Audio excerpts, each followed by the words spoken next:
The Death Mage Who Doesn't Want a Fourth Time. Chapter 94. The Half-Vampire's House Visit to Conquer the Monkey. According to Isla, Chipirus and the mad dog Burkert, climb the mountain, fly through the sky, go into the lake.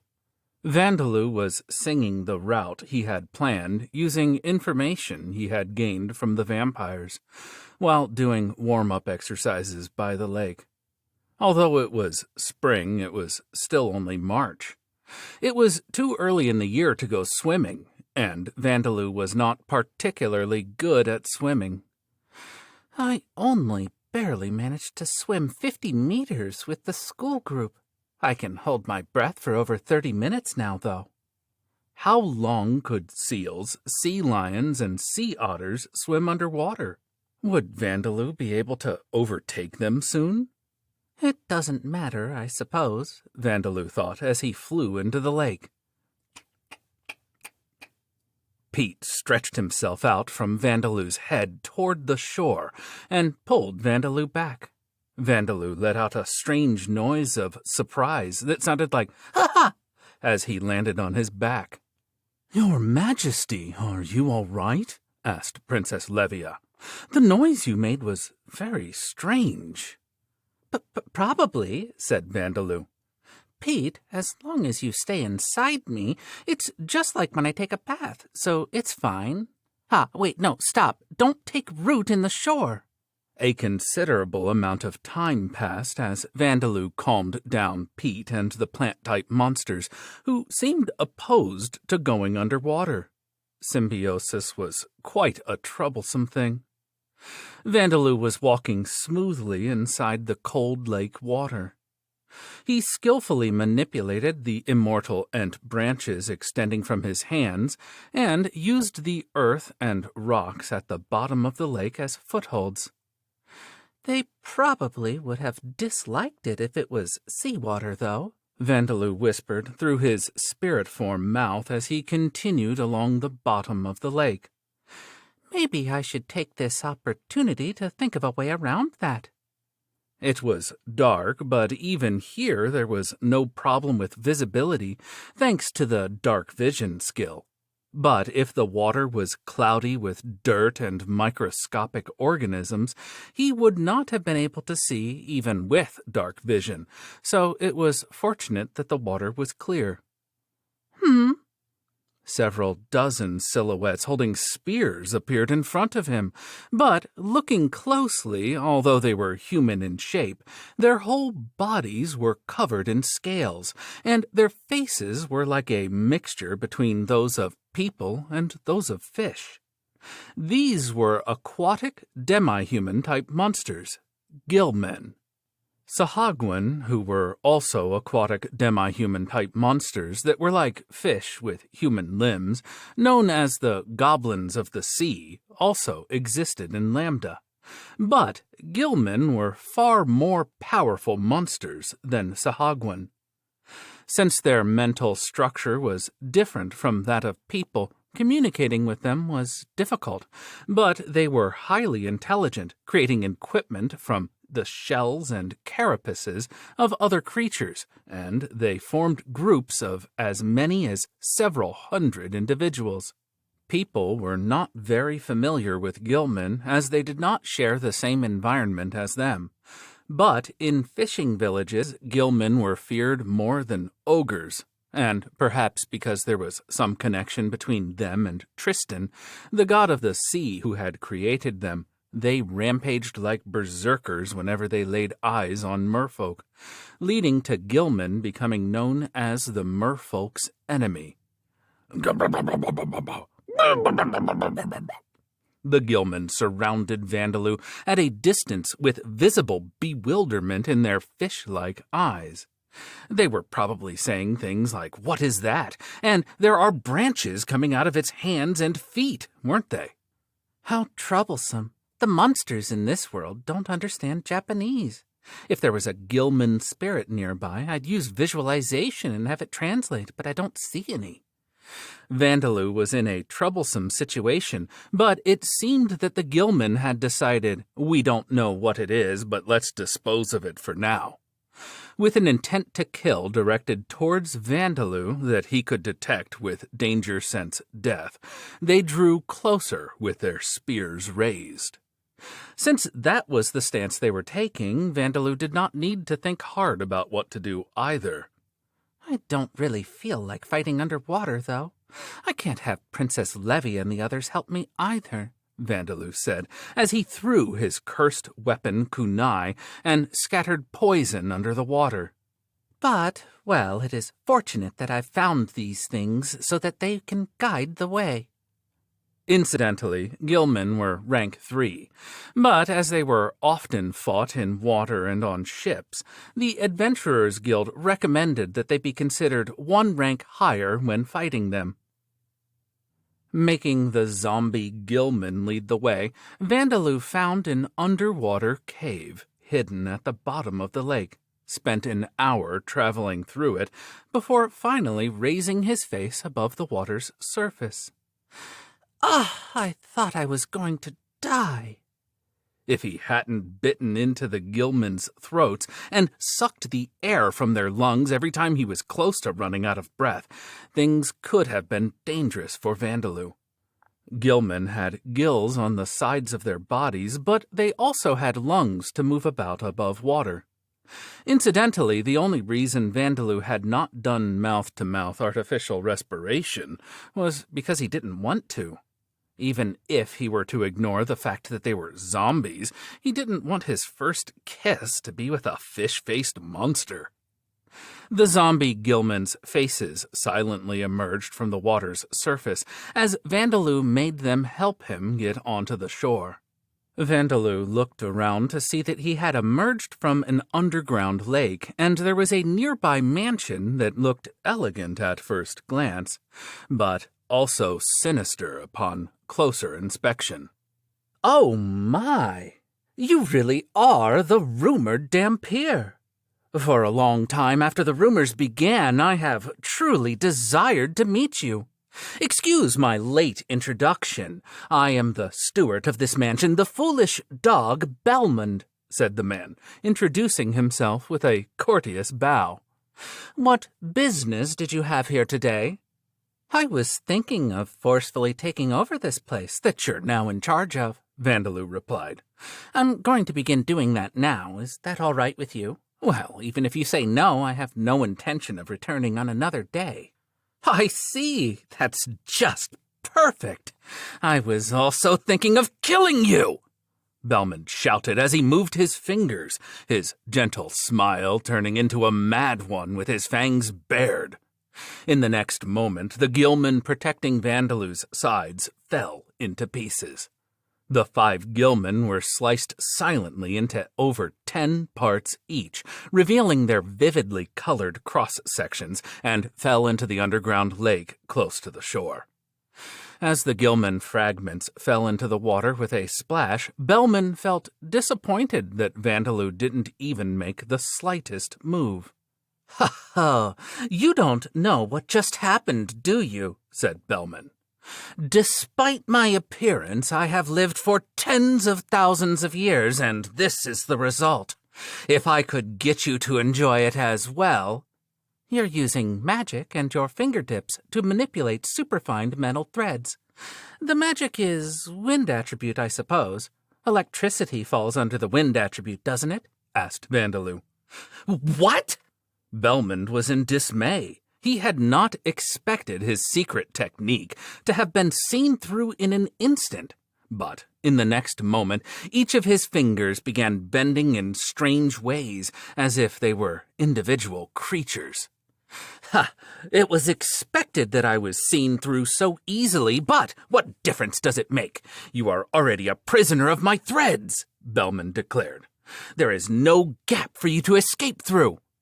Having surrounded Vandaloo with his threads, Belmond became certain of his victory and regained his composure. With such a complete surrounding, Belmond could dispose of Vandaloo before he could even recite an incantation. The remaining zombie Gilman were trying to circle around, but Belmont would easily be able to deal with such small fry when they drew closer. "Now then, please depart to where your parents are," he shouted. He bent his finger slightly. With that small movement, Vandaloo's head would fall off. That was supposed to happen, but he felt a dull resistance. The threads weren't moving the way he wanted them to. "What? I see you are a thread user like me." Belmon's threads had been tangled in the string-like objects extending from Vandaloo's own fingers. "No, I do not have that job," said Vandaloo, "but I can manipulate thread-shaped objects." Every single one of Belmon's superfine metal threads had been entangled in Vandaloo's extended hairs and the sticky threads he had produced from his tongue and claws. Vandaloo's thread-reeling technique was far lower in level than Belmon's, but he simply needed to extend his threads around himself, so tangling them with Belmon's was simple. "Are Dhampirs a race capable of such things?" asked Belmont. "I don't know any other Dhampirs," Vandaloo replied. To be more accurate, Vandaloo had seen the Dhampir girl who was being protected by Hines, though he did not know her name, but he had only seen her once. He didn't know whether she could spit threads from her mouth. He thought that it was likely that she could not, however. Belmont gave a defiant smile upon seeing that Vandaloo could manipulate threads like him, even if it was through different methods. "I see. This is no longer a battle between vampire and a Dhampir, but between a thread user and a thread user. The thought that I would be blessed with the opportunity to fight another enemy who uses threads did not even cross my mind," he said. "I must thank Hihid Yushukaka-sama from the bottom of my heart." It seemed that a strange switch had been flipped inside of Belmont. There was an innocent light shining in his eyes, as if he were talking to his closest friend. "Now then, let us both make our utmost efforts to seize the glory of victory," he declared, his eyes looking at Vandaloo as if he were looking at a worthy foe. The moment he finished speaking, his shoes were torn apart loudly from the inside. "Now then, dear guest, can you hold out against the threads from my 20 digits? Each of Belmont's toes grew longer, like those of a monkey. He wriggled them skillfully to manipulate his threads. There was no trace of the dejection that he had displayed earlier. There was only the fast pounding of his heart. Perhaps it was the appearance of a worthy enemy, or perhaps it was because he had a premonition about this battle.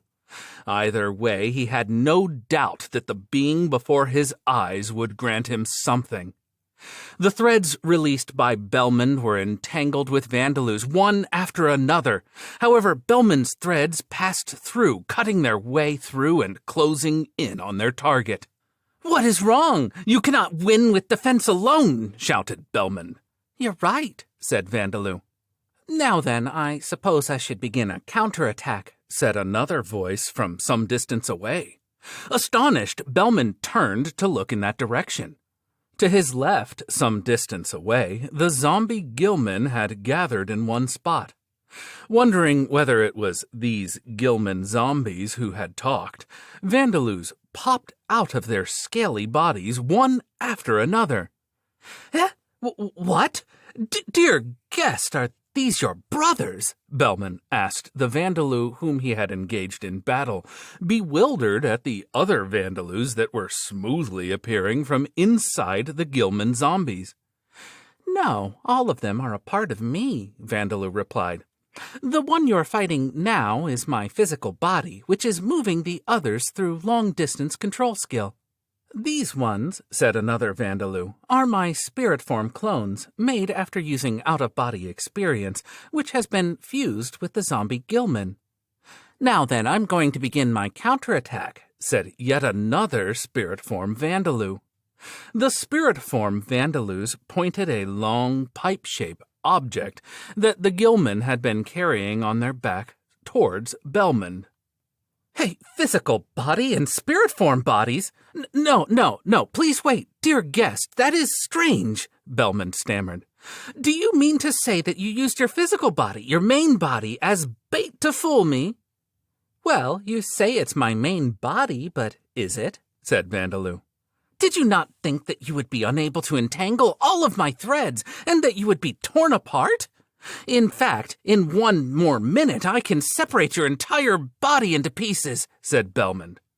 "Even if my body is separated into pieces, it will take me less than 3 minutes to put all the pieces back together, so I won't die," Vandaloo told him. "But even noble-born vampires would die from that. Also, I have this method." A worm's head sprouted from the back of Vandaloo's neck. Its mouth, the only feature on its head, opened and a thick fluid overflowed from it. That fluid, the dark copper, became an armor that surrounded Vandaloo's body. Datara had tempered this dark copper golem into a suit of armor. And then he even put his magic absorption barrier and his impact negating barrier up, engulfing both his and Belmond's threads. Belmond was dumbfounded at the way Vandaloo was creating defenses, one after another, with such ease. And now that Belmond's threads were in the barriers, they were almost completely immobilized. Every time he moved his fingers to try and manipulate his threads, the threads instead ate into his fingers and blood sprayed from them. "I am aware that I'm being impolite, but, dear guest, are you some kind of aberration or monstrosity?" Belmond asked.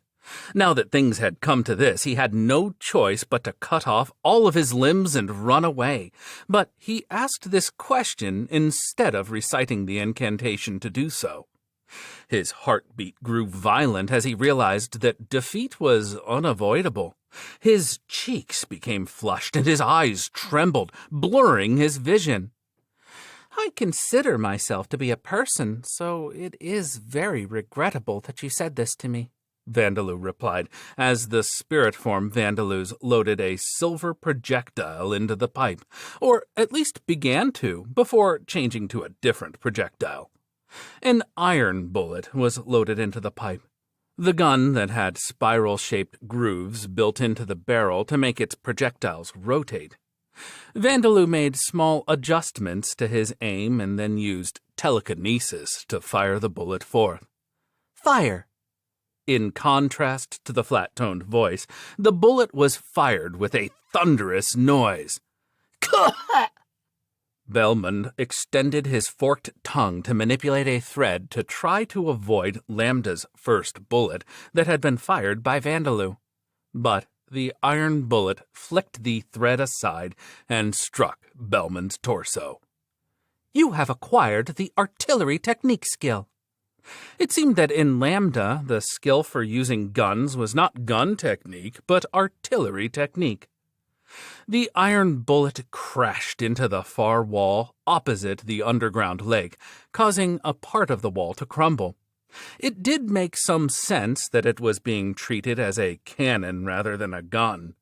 Also, the barrel of Vandaloo's telekinesis rifle that he had built for accuracy and power was literally nothing more than a barrel. There was no trigger or magazine, so it was probably difficult to call it a gun. But even as Vandaloo acknowledged the power of his telekinesis gun and its barrel, he decided never to use it underground unless absolutely necessary. "By the way, can you talk? I used an iron bullet instead of an orichalcum or silver one, and I also altered my aim a little, so you shouldn't die," said Vandaloo, looking down at Belmond, who was rolling around on the ground in a pitiful state, but maintaining his polite tone of speech. I humbly apologize for showing you such disgrace." A hole had been gouged out from Belmond's right flank through his chest. Fragments of entrails, bones, and blood had scattered about. Also, because he had been sent flying after being shot and rolled across the ground multiple times, his body had been wounded by the sharp threads that he had been manipulating. No digits were left on his hands or feet. His tongue was in shreds. However, the disgrace that Belmond mentioned was not referring to that. He was referring to his own true appearance, which was now visible because his monocle, a magic item of disguise, had broken. Terrible burn marks and stretched scars were visible through his torn clothes. Half of his handsome face was covered in burns, and one of his pupils was cloudy, and the shape of his ears had changed. "It's surprising that you were a woman," Vandaloo remarked, "and it seems that you were originally a beast person. Can members of Vita's races also become vampires?" "I am from a race known as the Forest Monkey Beast People," said Belmond. "With that said, I am not a beast person. There is Lamia blood mixed into my ancestry. This tongue, and though it is difficult to tell now, my blind eye, are in the shape of those of a Lamia's. It is not impossible for members of Vita's races to become vampires. However, there is a 90% chance of failure and the possibility of death as a side effect of the transformation. But how did you know I was a woman? As you can see, all of my womanly parts have either been burned or cut off." "I can see your internal organs through your wounds," said Vandaloo. "I see. That slipped my mind." Belmond, who turned out to be a woman, gave a bitter laugh. "So, will you finish me off?" she asked. "I am not as powerful as you, but I am a noble-born vampire with the status of a count. I will be able to recover from wounds such as these. I do not know if I will be able to move in the same way that I could before, but after half a day I will manage to begin walking. Also, even though we are enjoying this conversation, it's not impossible for me to recite an incantation if I tried." "But you're not going to recite any, are you?" said Vandaloo. "In fact, you have no intention of making a counterattack. Also, the death attribute charm skill is having an effect, isn't it?" He could no longer feel any reaction from Danger Sense death. Belmond gave a surprised look before exhaling, as if coming to an understanding. "I see. So it is a charm-type skill. However, rather than me having been charmed by you, dear guest, my heart is being stirred because I was wondering what would change if I killed you, and by the fact that even if I cannot kill you, you will do me the favor of killing me." "Ah, so it was having that kind of effect."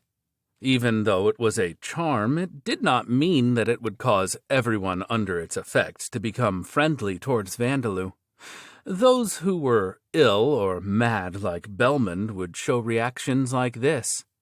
In other words, a yandere. Now that Vandaloo thought about it, Cirkrent and Isla, whom he had defeated previously, were vampires, but unlike Eleonora, they had not become friendly toward him. It was possible that they hadn't simply resisted the death attribute charm, but that it had simply exhibited its effects in a distorted way. He had already broken Cirkrent's soul, so he would have to ask Isla once he returned to Talosheim. Vandaloo made a note of being more careful from now on. "So, surely you're not telling me to change sides, are you?" asked Belmond. "Change sides," said Vandaloo. "So you are." "I am," said Vandaloo. "All you did was try to kill me. I don't have any particular grudge against you, and I want you to teach me about using threads," Vandaloo continued, as Belmond gave him an exasperated look. "Also, I'm currently recruiting a steward." "Even though I'm a very evil person?" asked Belmond. But there is nothing haunting you. Could it be that you have spent long years watching this place and not gone outside?" Vandaloo asked. "That is correct, dear guest," Belmond replied. She had told Vandaloo that she had lived for tens of thousands of years, but in truth she had only lived for around 10,000 years after becoming a vampire. 10,000 years ago, the clan she had been born to exiled her due to her ancestors' blood, manifesting as strange physical features. After wandering aimlessly, she finally reached a place where people lived, only to be treated as a monster and raped. On the verge of death, she was picked up by the vampires who worshipped Hihidu Shukaka. My master just happened to be looking for an obedient subordinate to guard this mansion, said Belmond. Despite its appearance, it is a place that serves as both a shelter for dire situations and as a vault for items. It would never have been left in the hands of someone who would betray her, and my master found half-dead individuals, such as myself, saved them and raised them as vampires. Considering that, you don't seem to have much loyalty, Vandaloo commented. Belmond gave a small laugh. All kinds of things can happen if you live for 10,000 years, especially with a body like this. The scars I gained before I became a vampire cannot be healed, you see. For the first few years, she had worked frantically to repay the favor that her master did for her. She studied hard and improved herself among companions with similar circumstances. Her ability was acknowledged, and she became a vampire. While she shed tears for her companions, who steadily grew fewer in numbers over the next few decades, she continued to frantically polish her skills so that she could return their favors to her master as well. She was left in charge of this mansion, and several centuries passed. She gradually began wondering if she was simply being made use of.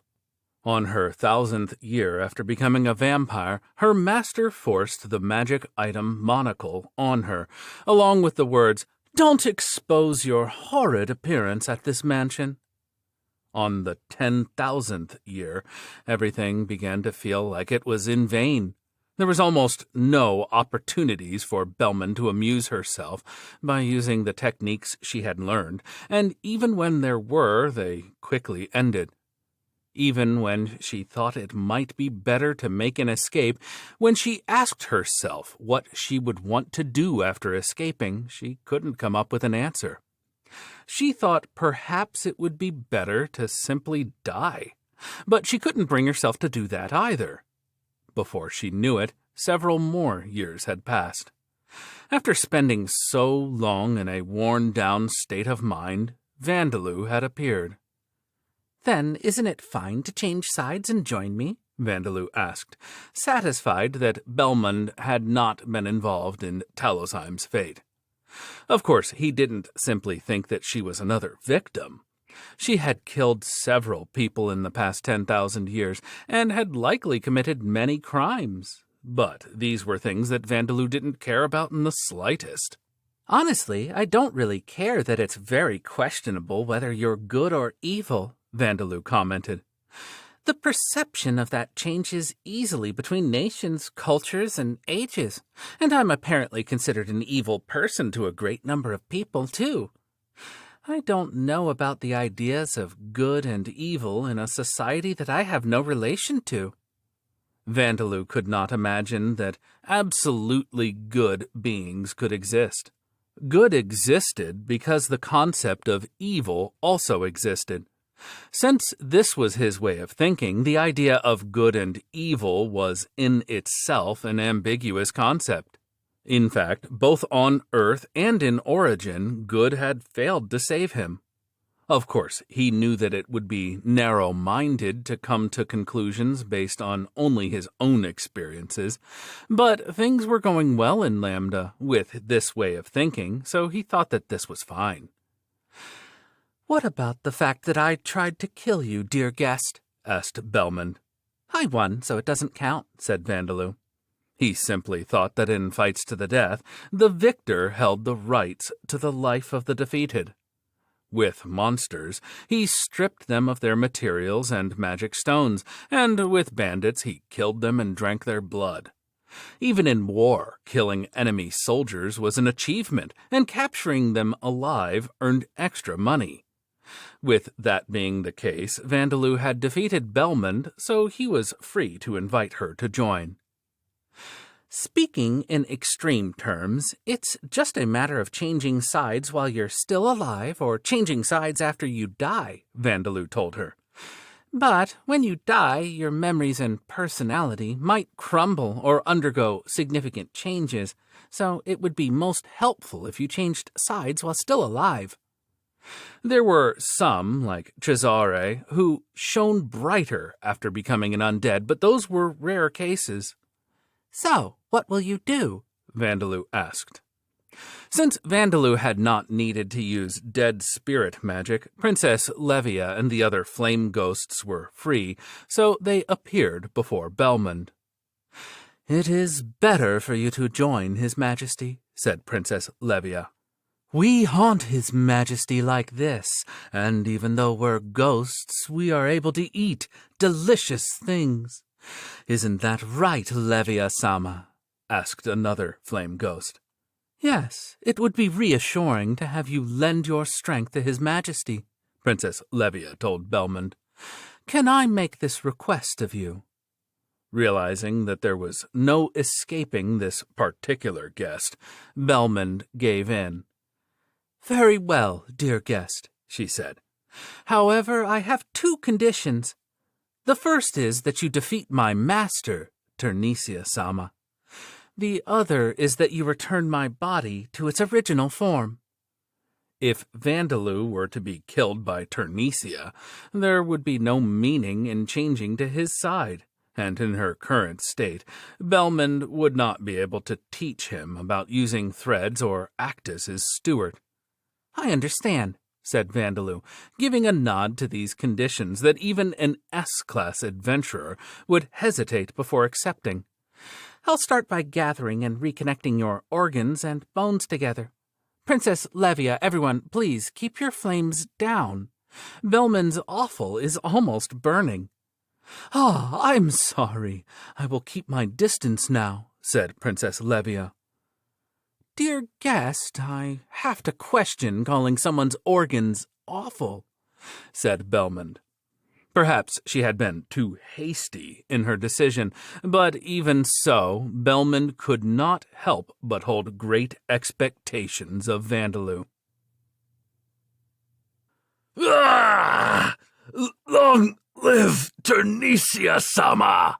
Daorak, a noble-born vampire with the status of marquis, fell as his heart was pierced through by the fist of a female warrior, letting out a dying scream that sounded as if he would end in an explosion if he was in a special effects film on Earth.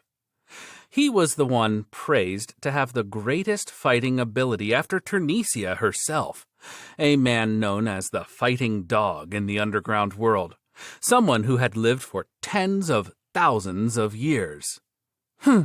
"No matter how much you turn your body into mist, you are powerless before my shining fist technique." Jennifer, who had defeated Daorak with her magic item bracers that were shining white, joined her companions and glared at the final remaining boss. The pure-breed vampire Turnisia, who had used her usual prostitute-like appearance, clicked her tongue at the death of her trusted aide as she glared back at Jennifer. "Oh my, you really went and did it," said Turnisia. "Even my 5 dogs have all been wiped out except for 1. To think that you would have disposed of 3 of them, even if Isla wasn't among them. I underestimated you people a little." All around there were ruins of buildings and trees lying on the ground. This had been one of Turnisia's bases, a considerably stylish mansion, but because of the destructive waves of the battle, it and the forest around it had been turned into almost a wasteland. "Still, you are quite flashy," Turnisia continued, looking around at what was left of her base now, and that there was no longer a ceiling obscuring her view of the moon and stars. "The legendary champion Bellwood felt pain in his heart every time he stepped on a flower. Are you people different from him?" To hesitate to destroy you in order to protect a remote forest with nothing but monsters living in it would be a sin, Hines replied. I did think about it, however, as this forest is the source of a river. Bellwood had avoided using knowledge from other worlds, but he had proactively spread knowledge regarding the natural environment, which still remained today. The fact that water was stored in forests was one of the pieces of knowledge he had left behind. Words befitting of the one who tears through the darkness, said Turnesia. But I am tired of hearing your voices. I'll let you continue singing as my undead.